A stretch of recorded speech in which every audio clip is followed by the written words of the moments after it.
apakah sudah ada beberapa hal terkait dengan kontak belajar kah atau hal-hal yang berkaitan dengan perkuliahan kita seperti itu, maka saya anggap itu sudah bisa dipahami ya Bapak Ibu ya. Nah, untuk hari ini kita akan membahas tentang bahan mungkin ya, bahan-bahan dalam penelitian hukum. Nah, jadi itu Nanang Rizky, videonya kok gitu, baru tes CPNS apa gimana itu? Nanang Rizky. Baru selesai kamu ya, tes CPNS? Enggak, kalau ada istri, aku nggak cuma Kita lanjutkan ya. Pertemuan kita tentang bahan hukum ya. Bahan hukum di dalam penelitian hukum. Jadi kalau kita flashback semalam ya Bapak Ibu, metode penelitian hukum itu kan dia sama dengan research ya. Re kembali dan search kembali. Ujian kan masing-masing tugas dikirim ke itulah dengan penelitian research. Ya enaknya bisa searching. Ya. Jadi kita mencari kembali sesuatu yang memang harus maaf ya, saya agak ribut ya karena berada di luar gitu ya. Jadi mohon maaf kalau ada sedikit.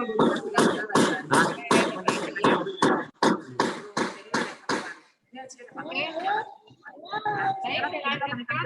Jadi untuk bahan-bahan di dalam penelitian ya. Enggak lah, ya udah kok memang apa biasanya. Dan juga ada data hukum, data ya, data penelitian. Data penelitian. Saya bisa share screen nggak ya? Coba sebentar ya, saya coba untuk share screen ya. Oke. Nah itu dia ya. Jadi itu adalah bahan dan data. Ya, yang pertama itu di atas itu adalah data penelitian. Ada dia data sekunder. Dan juga ada data yang bersifat sekunder bersifat publik ya. Data sekunder. Kemudian ada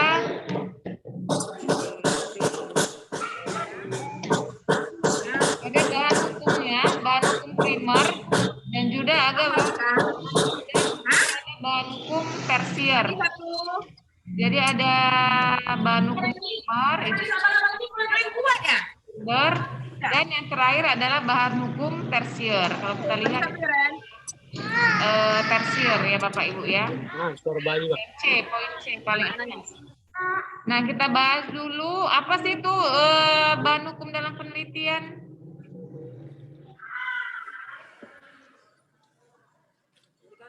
Ya.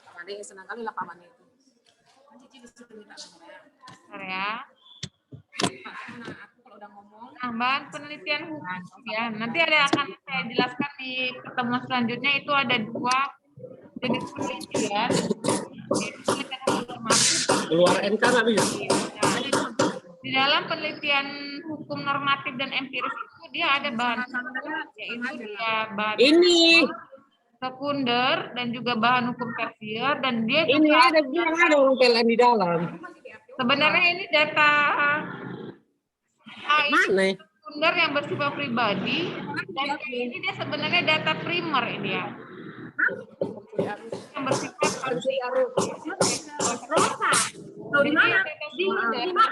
pribadi itu dia ada 2.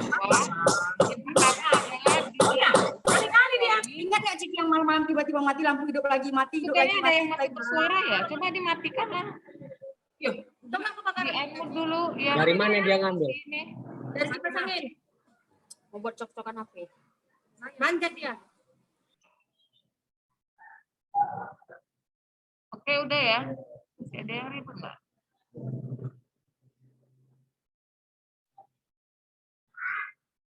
Oke, jadi ada 2 data sekunder dan dia data primer.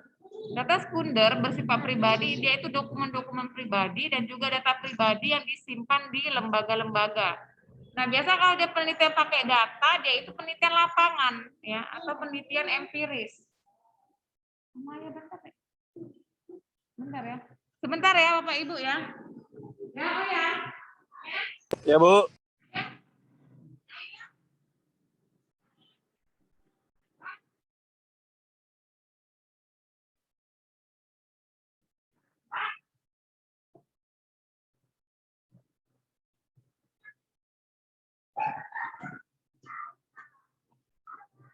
Sorry ya. Kalau di luar kayak gini banyak gangguan. Masalahnya posisi di luar pula jam segini ya kan. Jadi mohon maaf ya Bapak Ibu ya. Oke, kita lanjutkan. Untuk data kita tengok lah.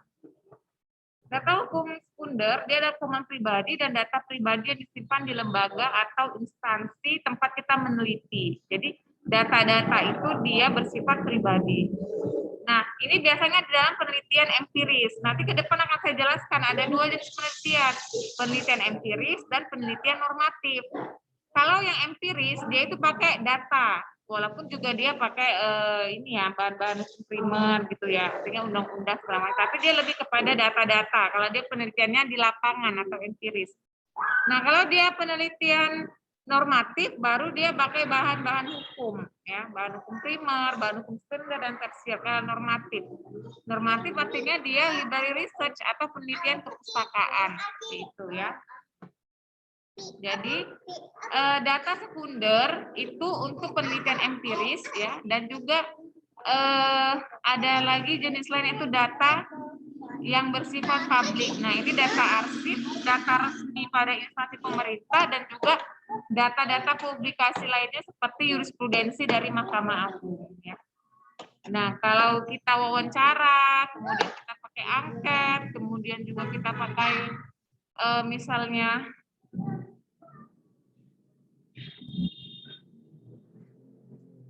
pakai data-data lapangan ya, yang lainnya observasi atau apa gitu ya, itu merupakan data sekunder yang masuk ke dalam bahan penelitian kita. Seperti itu ya Bapak Ibu ya. Jadi ingat kalau dia empiris dia pakai data. Nah, kalau dia normatif nanti penelitiannya itu pakai, masih banyak yang baru masuk ini ya.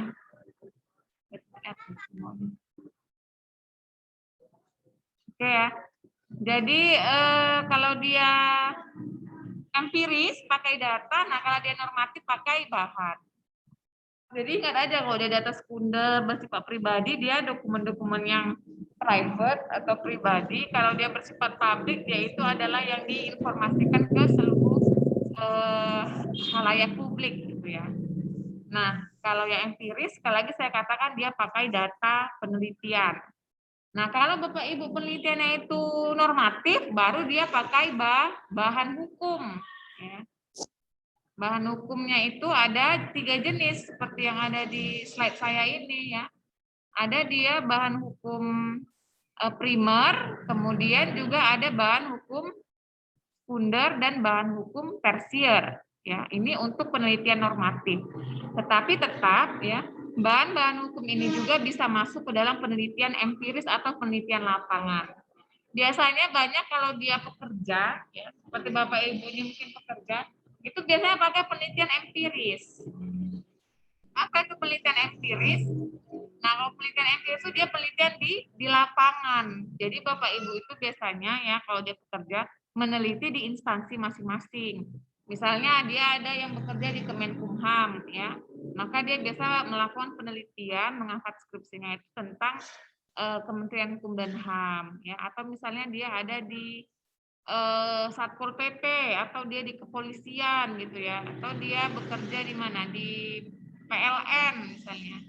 Nah, biasanya itu mengangkat di instansi masing-masing. Itu ya Bapak Ibu ya.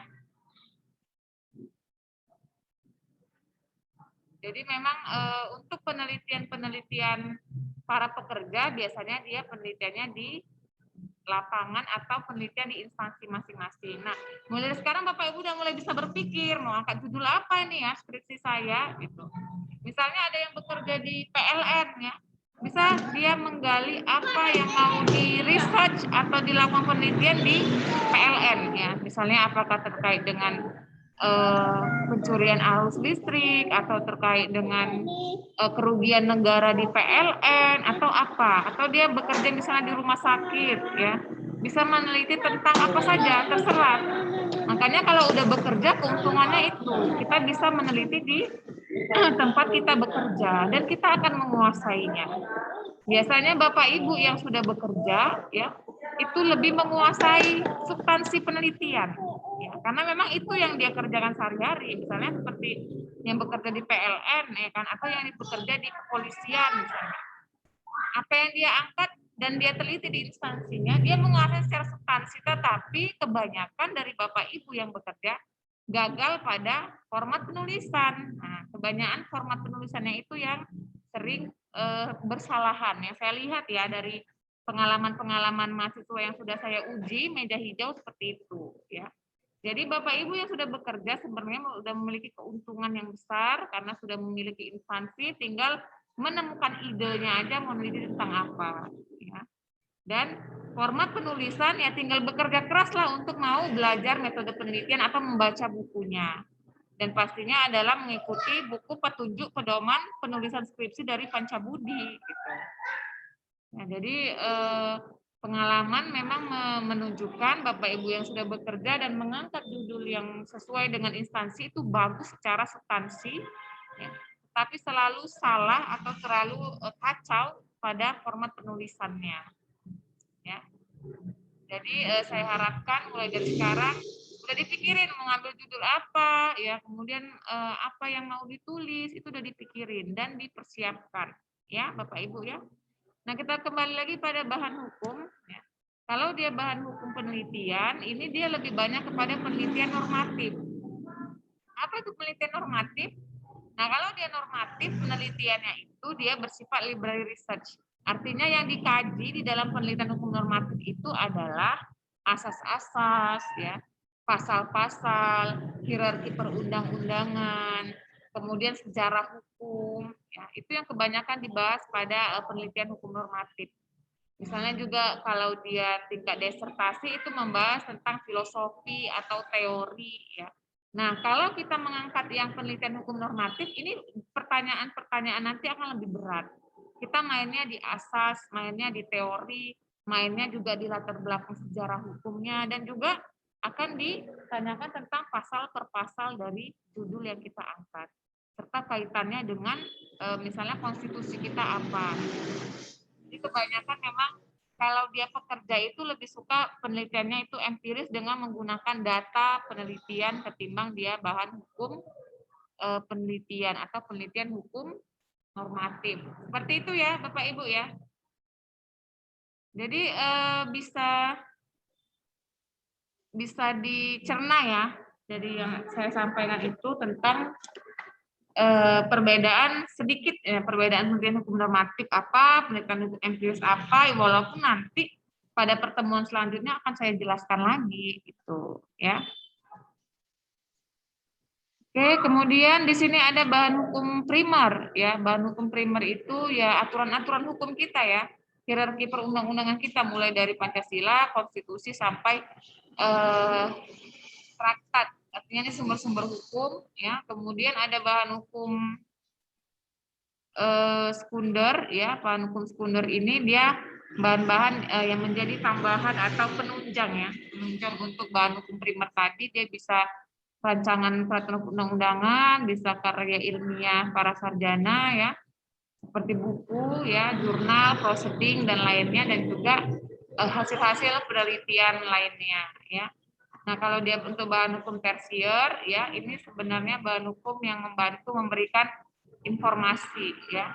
Seperti misalnya bibliografi, indeks kumulatif, atau kamus hukum atau kamus bahasa Indonesia. Ya, jadi itu sih ya bahan hukum tersier. Kalau dari bahan hukum primer dia lebih kepada karya-karya ilmiah para sarjana hukum ya, buku, jurnal, prosedik. Kalau yang primer tadi dia adalah sumber hukum kita mulai dari Pancasila sampai dengan traktat. Dan kalau dia yang hukum tersier bahannya itu dia membantu ya, bisa biografi, bisa indeks kumulatif, bisa juga dia kamus hukum atau kamus bahasa Indonesia. Oke, mungkin itu aja dulu ya dari saya. Silakan saya berikan kesempatan untuk tanya jawab terkait dengan bahan hukum kita ya.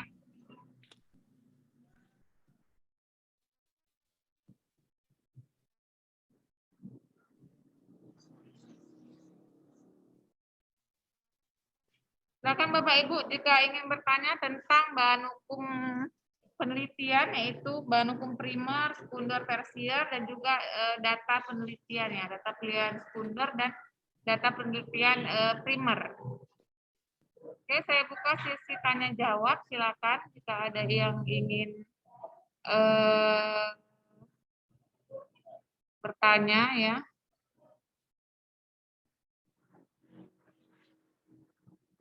Ada yang ingin bertanya? Silakan Pak. Ibu mungkin ada yang bertanya? Saya Bu. Oke, silakan Pak Andar Lumban Raja. Tadi belum apa namanya Bu? Bukan tanya Bu, permohonan minta apanya Bu? Bahan-bahan ini supaya nanti bisa dipelajari Bu. Oh iya, nanti itu Pak akan saya upload di portal e-learning ya Pak. Oke, siap Bu. Belum saya upload, sabar ya Pak ya. Ya, terima kasih Bu. Ya Bu. Bapak Ibu nanti bisa downloadnya di portal e-learning ya. Jadi memang setiap bahan-bahan ajar kita itu memang harus diwajibkan diupload oleh dosennya di portal e-learning. Tapi kan kadang ada yang dosen pertengahan atau di akhir atau di awal biasa ngupload, tergantung dosennya ya Pak. Oke. Terima kasih Bu. Iya, iya, iya. Silakan jika ada yang ingin bertanya lagi tentang bahan hukum dalam penelitian. Ada lagi yang ingin bertanya? Silakan Bapak Ibu.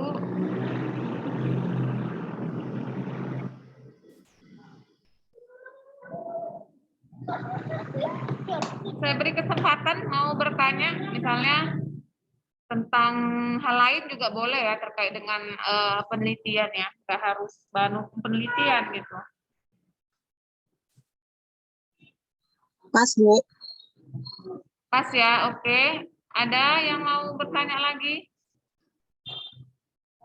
Kayaknya nih wajahnya udah lelah semua ya, capean saya lihat ya.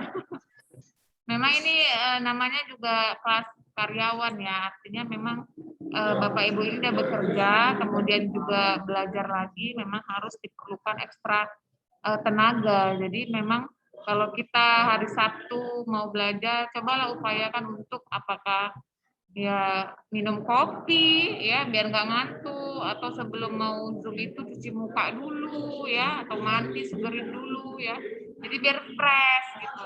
Saya pun kalau ngasih banyak-banyak materi nanti kayaknya udah bingung semua gitu matanya ya kan. Sebelum ini kan saya ada Zoom ya Bapak Ibu ya, jadi saya kasih materi terus.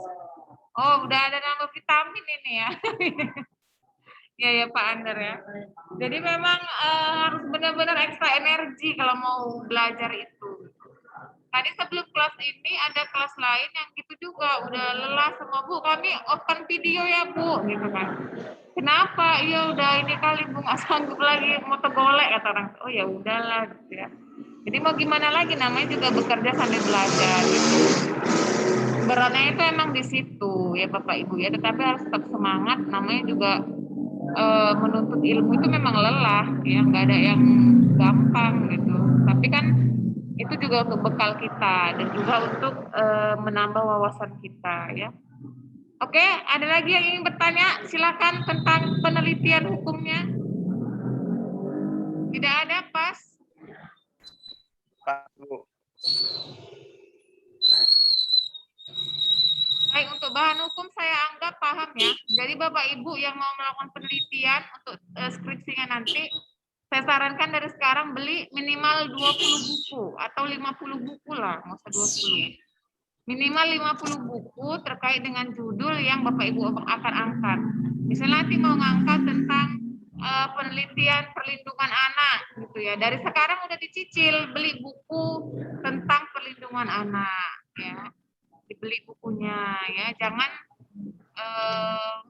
udahlah mau cepat aja pakai joki misalnya, jangan ya Bapak Ibu ya, jangan. Karena ini kan sekali seumur hidup ya. Jadi usahakan kita untuk yang menyelesaikannya. Tapi kalau tukang ketik mungkin boleh ya. Ya Bapak Ibu ya, kalau ngetik kan mungkin nggak sempat ya karena bekerja ya. Tapi kita yang harus menggarisi bahan-bahannya, menyusunnya seperti itu, dan juga melakukan penelitiannya kita, misalnya observasi kan, cari data segala macam kita. Tapi kalau untuk mengetik mungkin boleh orang lain. Ya, tetapi untuk yang membeli buku, yang membuat sistematika penulisannya, apa-apa aja bahan itu kita sendiri. Jadi itu nanti hasil skripsinya lebih baik. Jangan pakai joki ya Bapak Ibu ya, sekali lagi saya katakan ya. Mulai dari sekarang beli 20, 30 dicicil beli bukunya. Penelitian apa yang mau diangkat sesuai dengan pekerjaan kita misalnya. Cicil ya bukunya. Jadi nanti ketika mau melakukan penelitian sudah gampang. Tinggal datang ke tukang ketik ya kan, suruh dia ngetik ini ya gitu ya. Jadi kita udah ada bahannya. Oke? Bisa ya, paham ya Bapak Ibu ya? Oke, jadi itu saja mungkin dari saya. Bahan hukum penelitian itu dua ya, maksud saya dua jenis, bahan hukum dan data hukum. Bahan hukum yang tadi, yang tiga itu primer, sekunder, tersier, dan data hukum itu dia dua. Data penelitian maksud saya, data penelitian primer dan data penelitian sekunder. Ya. Yang primer tadi dia adalah data-data penelitian yang bersifat pribadi atau private, dan yang sekunder itu dia data yang bersifat publik ya. Jadi cukup itu udah diingat, udah bisa nanti membuat skripsinya. Oke? Karena tidak ada lagi yang ingin bertanya, mungkin saya padakan ya perkuliahan kita hari ini. Minggu depan ya kita akan bahas tentang penelitian hukum normatif ya. Jadi Bapak Ibu bisa baca referensinya tentang apa itu penelitian hukum normatif. Ya, jadi bisa dicatat dan diingat, dibaca dulu. Jadi minggu depan saya akan menjelaskan tentang penelitian hukum normatif. Oke, Bapak Ibu? Oke, baik. Saya anggap sudah paham semua ya untuk bahan hukum penelitian. Oke. Semoga kita dalam keadaan sehat selalu jaga imun tubuh ya, dan tetap semangat belajar. Saya akhirin ya Bapak Ibu ya. Terima kasih. Assalamualaikum warahmatullahi Baik Bu, terima kasih Bu. wabarakatuh. Waalaikumsalam.